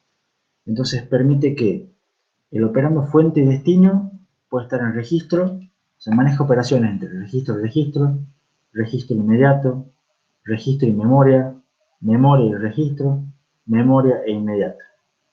Todas esas combinaciones soporta para cada instrucción. Y tiene modos de direccionamiento en los cuales la dirección puede estar en un registro, lo cual está bien, en un registro indirecto, maneja el modo de direccionamiento indexado, maneja un modo de direccionamiento escalado, que tiene más o menos ese cálculo, maneja indexado de escalado, que tiene que hacer este tipo de aritmética, y tiene un montón de modos de direccionamiento diferentes. ¿Por qué tiene muchos modos de direccionamiento? Porque son modos de direccionamiento que fueron agregándose según la necesidad en la década del 80, cuando la filosofía era diferente. Y después, por compatibilidad, los tienen que mantener. Fíjense que son los formatos de instrucción. Es un formato de instrucción de longitud variable. Las instrucciones pueden tener entre 1 y 17 bytes. Entonces, fíjense acá tenemos una instrucción push, por ejemplo, que es una instrucción de 1 byte en los cuales tienen 5 bits de opcode y 3 bits para decir cuál de los 8 registros es el que quieren guardar en la pila. ¿Está? Instrucción push, guarden datos en la pila. Tiene una instrucción call, que es para llamar a una subrutina. Tiene un opcode de 8 bits y 32 bits de offset, para hacer el salto a una dirección de 32 bits. Conclusión, la instrucción call tiene 40 bits, diferente de la instrucción push. Acá tiene una instrucción add que suma un registro, una constante inmediata grande. Entonces tiene 4 bits de opcode para decir que es una suma, 3 bits para indicar el registro, porque son 8 registros, un bit más, que realmente no tengo idea para qué será, y la constante de 32 bits. Otra vez, 40 bits la instrucción. Acá tienen otra instrucción test, que tiene, ¿cuántos son estos? 48 bits. Otra instrucción, otro salto acá, para un desplazamiento relativo a PC, pero tienen 4 bits para la instrucción de salto, 4 para evaluar la condición y 8 para el desplazamiento. Fíjense acá, por ejemplo, los opcodes son todos de tamaños distintos. O sea, hay opcodes de 4 bits, hay opcodes de 5 bits, hay opcodes de 6 bits. Entonces imagínense ustedes cómo hacen la decodificación de esto. Todos los opcodes son distintos, entonces ustedes reciben un byte. Ese byte es una instrucción, es un opcode. ¿Qué es ese byte? O sea, la decodificación es complicada. O yo recibo 32 bits. Los 32 bits, ¿me alcanza para contener la instrucción o no? ¿O tengo que seguir buscando? Entonces, es una cuestión, es bastante complejo de codificar y de poder manejar unos formatos así. Pero a fin de cuentas igual lo hacen, que eso quede claro. Entonces, el set de instrucciones es un set que es, en realidad, antes de empezar con esto, vamos bien hasta acá, se va entendiendo lo que estoy hablando del set de instrucciones del ISA x86. ¿Tienen alguna pregunta?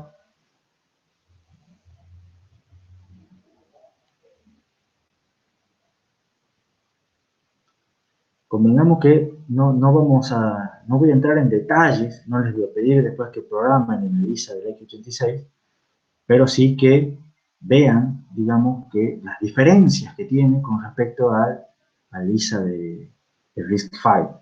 Entonces a mí no me interesa que ustedes sepan a fondo, me interesa que sepan a fondo RISC-V, y me interesa que vean realmente algunas de las diferencias.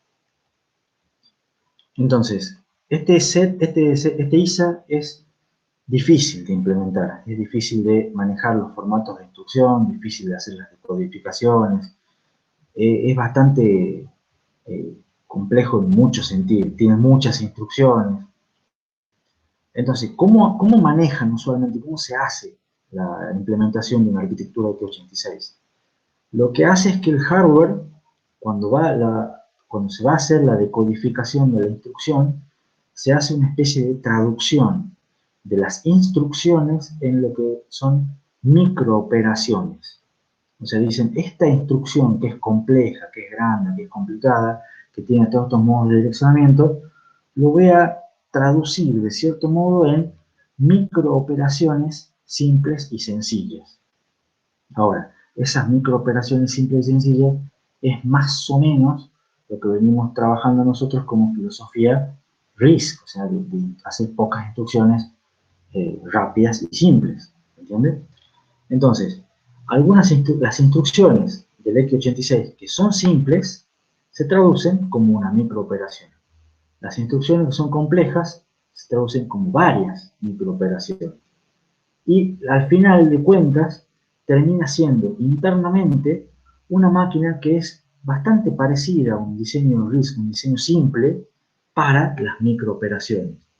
Todo eso envuelto por un enorme traductor que traduce las instrucciones de Lisa en microoperaciones. ¿Se entiende más o menos cómo es que funciona en pantalla general un procesador, la decodificación, digamos, de un procesador de Lisa X86? Ustedes van a ver, si ustedes se ponen a ver documentación técnica de esto, van a ver que Intel siempre habla de sus microoperaciones. Y sus microoperaciones son cómo los convierte a sus instrucciones complejas en cosas simples. Y fíjense que a la larga también esto tiene un paralelismo con lo que vimos nosotros de las pseudo-instrucciones. Pero la filosofía de RISC-V es, hagamos todo simple, y si queremos hacer algo complicado, lo hagamos como pseudo-instrucción. Lo de Intel es, la tengamos como instrucción, y que el hardware, ojo con esto, lo traduce a operaciones simples. Ahora, ¿por qué puede hacer esto Intel? Y porque a la larga tiene la espalda, tiene la capacidad económica de invertir, eh, digamos, tiempo de diseñadores de procesadores, pagarle empleados, tiene la posibilidad de hacer chips más grandes, más caros, en tecnologías más complejas que otros diseñadores no tienen. O sea, Intel, como le fue bien y como es exitoso, tiene la posibilidad de hacerlo y sigue siendo exitoso. Entonces, digamos, la economía lo realimenta y le da estas tipos de licencias de arquitectura de computadoras que igual lo hacen viable. Entonces Lucas me plantea en el chat si en conclusión implica más gasto en hardware. Claro, muchísimo más gasto en hardware. Muchísimo. Imagínate que vos, para hacer una decodificación de RISC-V, vos tenés que ver 7 bits que están siempre en el mismo lugar. Entonces, y lo tenés que hacer después con algunos otros bits más, pero que están siempre en el mismo lugar. Es una codificación que hasta intuyo podría ser combinacional. Mentira, yo ya sé que es combinacional, pero no le diga a nadie. Pero es un circuito muy sencillo. En cambio, para hacer esto, fíjate los formatos de las instrucciones que vimos recién. Los vuelvo a poner. Vamos de vuelta. Vos recibís un byte. Ese byte es toda tu instrucción y tenés que ver dónde está el opcode o tenés que traer más bytes. Y vos ni siquiera sabés si te podés decodificar o no esa instrucción. Entonces, la decodificación de una instrucción, de estas instrucciones, de por sí ya no es una cuestión combinacional, tendrás que hacer una máquina de estado finito o algún otro tipo de circuito, pero no va a ser una cuestión simple, seguro. Y así con todo. Entonces, ¿cómo hicieron? Me pregunta Lucas. Algo vamos a ver, pero lo hicieron, y eso es lo importante, o sea, a pesar de todo, lo hicieron. Y también, otra ayuda que tienen es que los compiladores de X86 en general están hechos de manera que evitan las instrucciones complejas. O sea, hoy en día un compilador, un GCC, supongamos, lo utilizan para una máquina X86, que es la que probablemente tengan todo en su casa, lo que hace es evitar las instrucciones complejas. Entonces, si ustedes escriben alguna instrucción de las 900, es muy probable que el compilador de GCC diga, no sabe escribir, yo se lo voy a reemplazar por otro. Y se lo reemplacen, le cambian las instrucciones por alguna otra. Eso, por supuesto que son opciones del compilador, pero los compiladores son bastante buenos y directamente evitan el uso de las instrucciones complejas, que aún permanecen en ELISA por cuestiones de compatibilidad. pero los compiladores tratan de no usarlas. Y de esa manera ya no se pierde tanto en performance. Entonces, para sacar algunas conclusiones, recuerden siempre sobre el diferencial. La arquitectura x86 es una arquitectura dominante, ¿no? Como les dije también en las primeras clases de ISA, está en el 99% del mercado de lo que son computadoras de escritorio, notebooks y servidores. O sea, es tremendo lo que es el dominio de ISA. Nadie lo discute. Es una arquitectura que es muy, pero muy compleja y en muchos sentidos. Tiene instrucciones de longitud variable, entre 1 byte y 17 bytes. Tiene operandos en los cuales, o sea, son una lista de 2 operandos. Uno de los operandos siempre es fuente y destino. Uno de los operandos puede estar en memoria, o sea, no es una arquitectura tipo load store. Tiene pocos registros, o sea, no tiene muchos registros de propósito general, tiene pocos registros y los registros tienen una personalidad, maneja modos complejos de direccionamiento, maneja registros de código de condición, o sea, maneja flags, eso es algo que me olvidé de poner en la diapositiva. O sea, tiene todo lo que dijimos en el tema de diseño de ISA que no hay que hacer, básicamente. O sea, si no quiero tener un ISA orientado a personas, el X86 tiene todas las características y sin embargo es un ISA dominante. Ahora, ¿por qué funciona bien?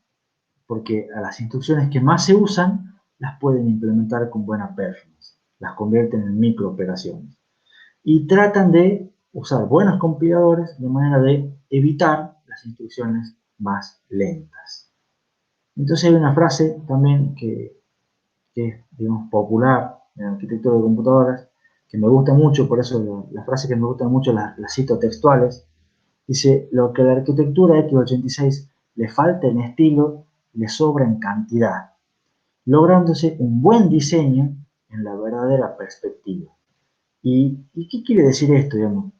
Es lo que me planteaba más o menos Lucas en el chat. ¿Cómo hacen? O sea, los tipos de Intel hacen todas las cuestiones opuestas a lo que nosotros decimos que es un buen ISA. Y sin embargo, su ISA es el más usado y es el mejor. Y no solo por compatibilidad hacia atrás, sino porque a la larga es un buen ISA. O sea, está pensado, los tipos, a pesar de todas las contras de diseño, los tipos igual se dan maña, de alguna manera, no sabemos cómo, porque ese está bajo secreto, digamos, top secret, cómo hacen los tipos igual para, sin tener las ventajas de un buen diseño, lograr, en la perspectiva, tener un buen diseño y tener buena performance. Y que al final de cuentas, todos ustedes en las computadoras de su casa, y yo también, tienen un procesador que está basado en una arquitectura x86. ¿Estamos? Entonces, de algún modo lo hacen. No se sabe cómo, pero lo hacen.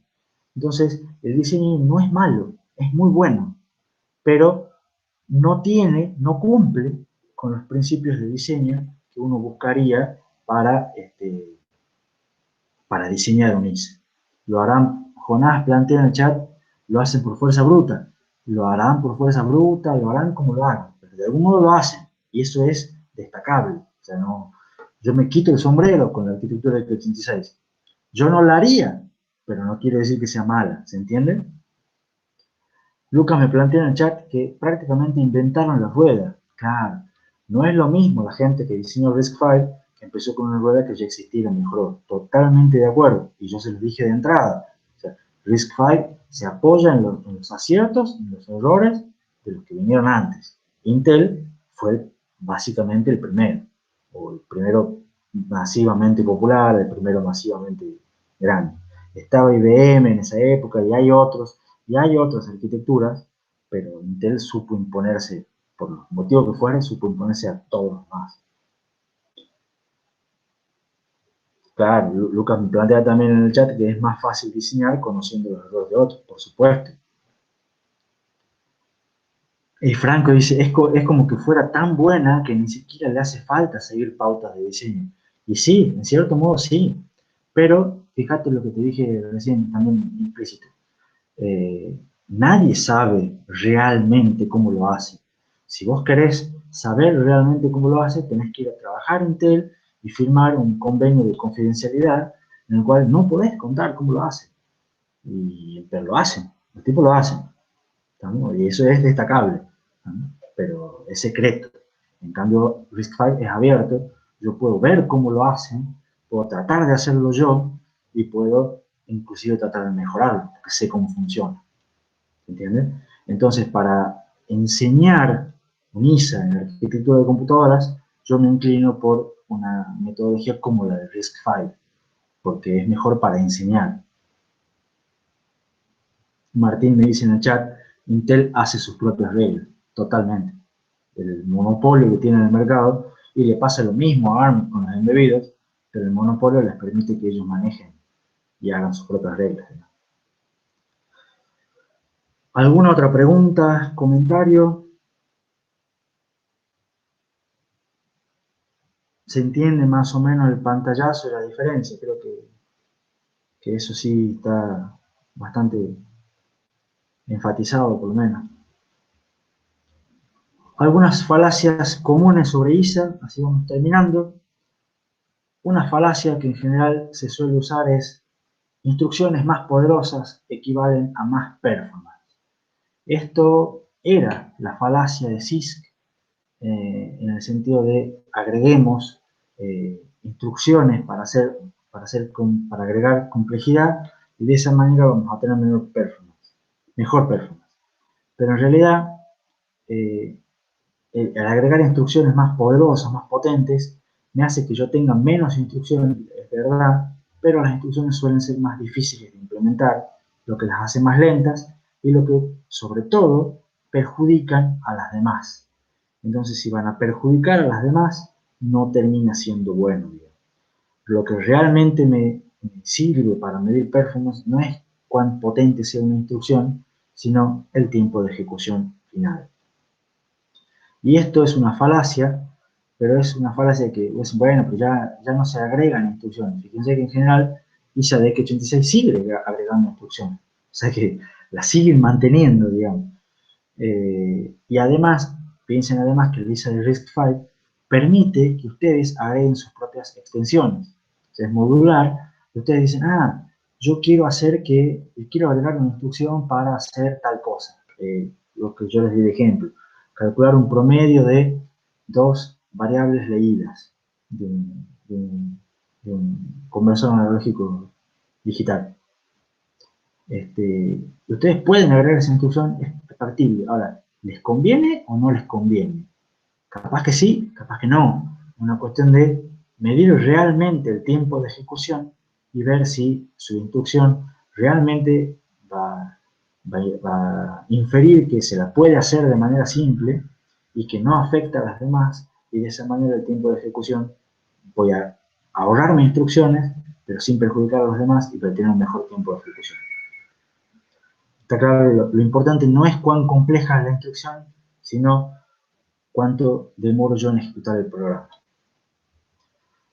Después otra falacia común es, esto es interesante, es usar Assembler, escribir código en lenguaje ensamblador me sirve para mejorar la performance. Esta es una falacia que es bastante común y bastante común entre los docentes que siguen enseñando el lenguaje ensamblador. Y para mí es una falacia. Y enseño el lenguaje ensamblador, lo cual es muy gracioso. ¿Por qué digo que es una falacia que si yo quiero mejor performance tengo que escribir programas en Assembler? Porque los compiladores modernos son realmente bastante buenos para hacer código. Un compilador moderno, si se sabe usar un compilador, seguramente escribe código mejor que cualquiera de ustedes y que yo también.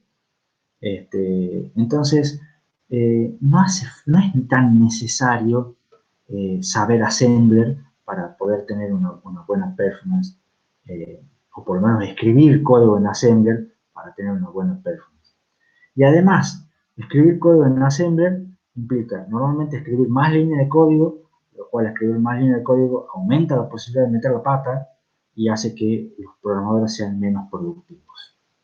Entonces, en realidad, para mí, escribir código en lenguaje ensamblador para mejorar la performance es una falacia, lo cual lleva a la pregunta de qué hacemos todos aquí y por qué este tipo me vinieron enseñando en una materia antes previa de escribir código en ensamblador, me siguen hablando de escribir de lenguaje ensamblador y me dice que no sirve para nada. ¿Para qué me sirve Assembler? Y Lucas tira una opción en el chat. Para aprender realmente cómo funciona internamente el micro, lo que me permite a la hora de hacer un soft, hacerlo más eficiente. Exactamente, eso sí es una ventaja de para qué sirve Assembler. No para programar estrictamente en Assembler, sino porque en realidad me sirve Assembler para tres cosas. Una, porque para diseñar los procesadores. O sea, para diseñar un procesador es necesario saber su ISA, o sea, la arquitectura de la serie de instrucciones, porque es la interfaz. Entonces, si yo quiero diseñar procesadores, yo tengo que saber cómo funciona el ISA y tengo que saber cómo es su arquitectura de serie de instrucciones. De esa manera ustedes me dicen, bueno, pero nosotros, ninguno de acá va a ir a trabajar en Intel. Y eso también es una falacia, porque por suerte tenemos egresados nuestros trabajando en Intel. Y cada tanto viene, porque sigue teniendo amigos acá en Argentina, y da una pequeña charla o algo, capaz que alguno de ustedes ha ido. Y no es el único, tenemos 2 o 3 trabajando en Intel. Entonces, si ustedes van a trabajar en Intel, tienen que conocer la arquitectura de set de instrucciones de Intel. Y hay gente que sí de hecho, procesadores nuevos de Intel o de AMD salen todos los años. Entonces hay gente que trabaja de esto y hay gente que tiene que saber ensamblador. Lo segundo es, los compiladores modernos son bastante buenos, dije recién. Bueno, pero alguien escribe los compiladores. Y para escribir los compiladores es necesario conocer el ISA. Y tercero, es que aunque no sean ni diseñadores de procesadores ni diseñadores de compiladores, conocer la arquitectura de set de instrucciones de un procesador, es lo que planteaba Lucas, conocer cómo funciona un micro lleva a que uno pueda escribir programas más eficientes. Y ya lo vamos a ver en detalle, no solo empezando ahora en el laboratorio, sino con todos los temas que quedan en la materia, cómo realmente conocer cómo es la arquitectura de un procesador lleva a que cualquier programa se pueda hacer de manera más eficiente. Y ahí sí van a ganar en tiempo de ejecución, solamente, aunque no escriban en la línea de Assembler, pero entendiendo cómo funciona el micro, van a ganar performance. ¿Alguna pregunta? Entonces cerramos con el resumen. RISC-V es un ISA abierto, nuevo y modular, definido tanto para 32 bits como para 64 bits. Tiene un núcleo base obligatorio que se llama RB32i. Tiene un conjunto de extensiones estándar que son probadas y ya se comprobó que son las más usadas y funcionan bien. Además tiene otras extensiones y además está la posibilidad de hacer nuestras propias extensiones. Tiene 32 registros de propósito general, 31 en realidad, si se cuenta que el registro 0 siempre es igual a 0. Maneja 4 formatos de instrucción base, más 2 adicionales para los saltos. Todos los formatos son de longitud fija, todos con campos regulares. Tiene mucho espacio para crecer. Tiene pocas instrucciones, simples, rápidas. Maneja los modos de direccionamiento más comunes. Se complementa las 40 instrucciones básicas con 60 pseudo instrucciones, que no son instrucciones reales, pero facilitan la tarea de los programadores. Maneja la Application Binary Interface, que son la convención de uso de registros para hacer código compatible. Tiene una convención de llamadas a subrutinas. Vimos un poco lo que es la extensión C para para compresión de las instrucciones. Lo importante que tiene la extensión C es que no me agrega nuevas instrucciones, sino que son las mismas de la base, y además no tengo que elegir yo usarlas, sino que yo puedo usar las instrucciones comunes y el ensamblador solo, si me las puede cambiar, me las cambia por la versión comprimida. Y vimos también cuán diferente es el ISA de RISC-V comparado con el ISA de x86. Pero vimos que este ISA es muy complejo, sin embargo, a pesar de todo, logra tener buena performance y logra imponerse en el mercado. Y que la clave principal del ISA x86 es que está marcado por la compatibilidad hacia atrás. Bueno, siempre está la diapositiva de agradecimiento final y con eso yo ya no tengo más diapositivas para presentar. No sé si tienen alguna pregunta, estamos justo en horario. O algún comentario que quieran hacer.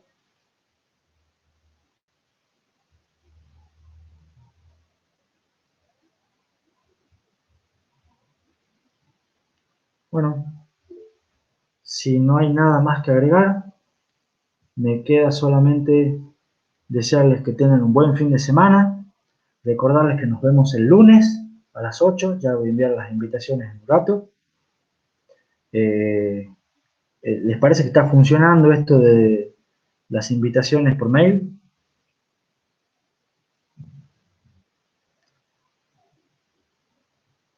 Bueno, entonces vamos a seguir con este sistema. Tengan un lindo fin de semana, quédense en la casa, eso sí es importante.